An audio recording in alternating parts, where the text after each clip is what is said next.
انجمن اتحاد ہزارہ کے مرکزی صدر آفتاب اعوان کہتے ہیں کہ میں مشکور ہوں اپنے ووٹروں کا، جنہوں نے دوسری مرتبہ میری قیادت پر اعتماد کر کے قیمتی ووٹ کا استعمال میرے حق میں کیا اور مجھے کامیاب کرایا۔ انہوں نے کہا کہ دستیاب وسائل میں رہ کر زندگی کی آخری سانس تک جدوجہد کرتا رہوں گا۔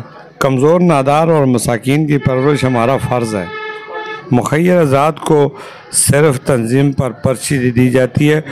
مخیر حضرات تنظیمی پرچی پر کام کرتے ہیں اور کمزور افراد سے خود ملاقات کر کے ان کی مدد کرتے ہیں۔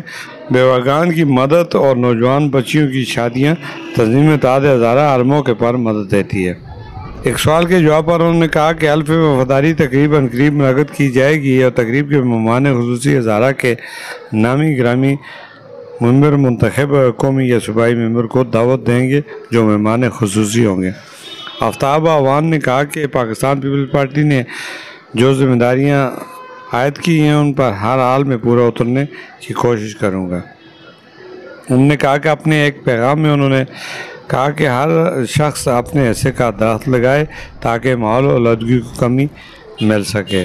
انہوں نے کہا کہ درخت قدرت کا انمول تحفہ ہیں جو ماحول دوست ہیں اور صاف شفاف انسان کو ہوا دیتے ہیں اور انسانیت کی زندگیوں کو یقینی بناتے ہیں، آلودگی کی کمی میں مدد دیتے ہیں۔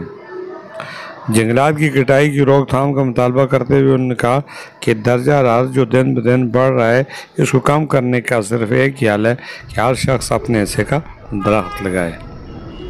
کیمرہ ٹیم کے ساتھ میر افضل گلزار، DMM نیوز، مانسہرہ۔